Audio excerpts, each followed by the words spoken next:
Aiwa silks, Kasaragod, Kanhangad, Mangalore.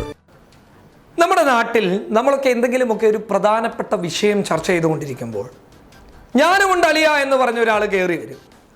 കയറി വന്നിട്ട് പറയും, എനിക്കുമുണ്ട് അഭിപ്രായം പറയാൻ.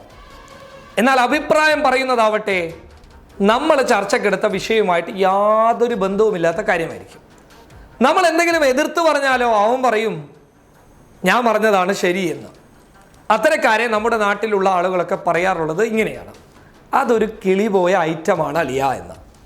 അതല്ല എന്നുണ്ടെങ്കിൽ നമ്മുടെ വീട്ടിലെ ഹോളിലെ ഫാനിൻ്റെ സ്വിച്ച് ഇടുമ്പോൾ അടുക്കളയിലെ മിക്സി ചലിച്ചാൽ എന്താകും? നമ്മുടെ അവസ്ഥ എന്നുള്ളത് ഒന്ന് ചിന്തിച്ചു നോക്കുക. അതുപോലെ ഒരു ഇനമാണ് പ്രതീഷ് വിശ്വനാഥ്, അന്താരാഷ്ട്ര ഹിന്ദു പരിഷത്തിൻ്റെ നേതാവ്. ഇയാളെക്കുറിച്ചൊക്കെ ചർച്ച ചെയ്യുന്നത് മോശമാണെന്ന് വ്യക്തമായി അറിയാമെങ്കിൽ പോലും ഗതികേട് കൊണ്ട് ഇദ്ദേഹത്തിൻ്റെ 2 പോസ്റ്റുകളെ ഇവിടെ ചർച്ചക്കെടുക്കുകയാണ്. എന്താണ് പ്രതീഷ് വിശ്വനാഥ്, അല്ലെങ്കിൽ ആരാണ് പ്രതീഷ് വിശ്വനാഥ്, എന്ത് തരം ഇനമാണ് അദ്ദേഹം എന്നുള്ളത് തെളിയിക്കുന്ന 2 പോസ്റ്റുകളെ ഞാൻ ഇവിടെ വ്യക്തമാക്കി തരാം. അദ്ദേഹത്തിൻ്റെ ഒരു പോസ്റ്റ്, സുപ്രീം കോടതി വിധിക്കെതിരെ തെരുവുകളിൽ പ്രകടനം നടത്തി വർഗീയ ധ്രുവീകരണം ചെയ്ത ആളുകളെ അറസ്റ്റ് ചെയ്ത് കേസെടുക്കുക എന്നുള്ളതാണ്. അതായത് അയോധ്യയിൽ തർക്കഭൂമിയിൽ രാമക്ഷേത്രം പണിയണം, അല്ലെങ്കിൽ ബാബരി മസ്ജിദ് പൊളിച്ചു മാറ്റിക്കൊണ്ട് അവിടെ രാമക്ഷേത്രം വരണം എന്നുള്ള സുപ്രീം കോടതിയുടെ വിധിയിൽ പ്രതിഷേധിച്ച ആളുകളെ അറസ്റ്റ് ചെയ്യണം എന്നുള്ളത്. അടുത്ത ഒരു പോസ്റ്റ് നമുക്കൊന്ന് പരിശോധിക്കാം.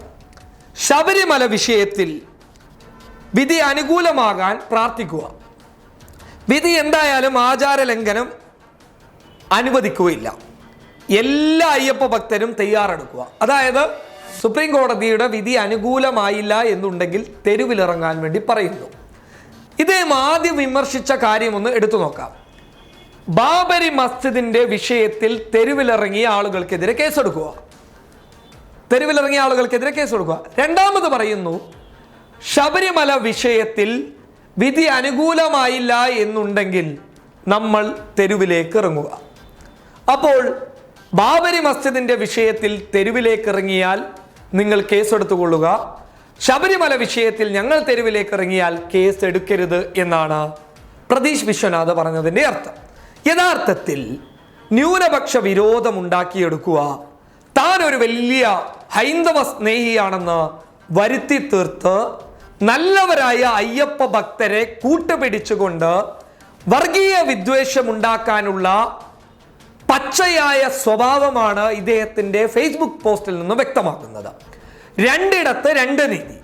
ന്യൂനപക്ഷങ്ങൾ തെരുവിലിറങ്ങിയാൽ അത് തെറ്റ്, ഞങ്ങൾ തെരുവിലിറങ്ങിയാൽ അത് ശരി എന്ന് പറയുന്ന പ്രതീഷ് വിശ്വനാഥിനെ പോലെയുള്ള ആളുകളെയാണ് മലയാളികൾ സോഷ്യൽ മീഡിയയിലൂടെ ഉറച്ച സ്വരത്തിൽ വിളിക്കുന്നത് ചാണക സംഘി എന്ന് പറഞ്ഞുകൊണ്ട്.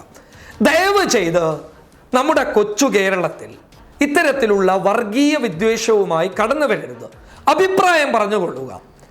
ഏതൊരു വിഷയത്തിലും മതേതരത്വത്തെ മുന്നിൽ നിർത്തിക്കൊണ്ട് അഭിപ്രായം പറഞ്ഞുകൊള്ളുക. ആ അഭിപ്രായത്തിൽ പ്രശ്നമുണ്ടായാലും പ്രശ്നമില്ല എന്ന് രാജ്യത്തെ മതേതരത്വ വിശ്വാസികൾ ചിന്തിച്ചുകൊള്ളും.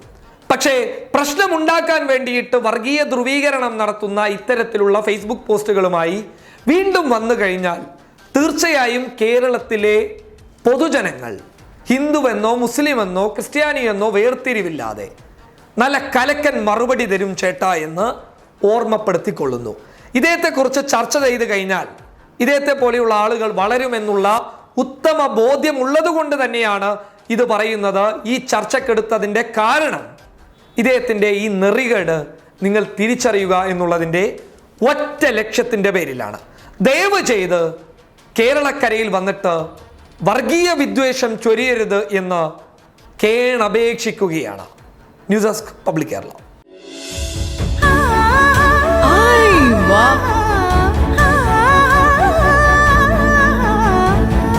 Aiwa silks, Kasaragod, Kanhangad, Mangalore.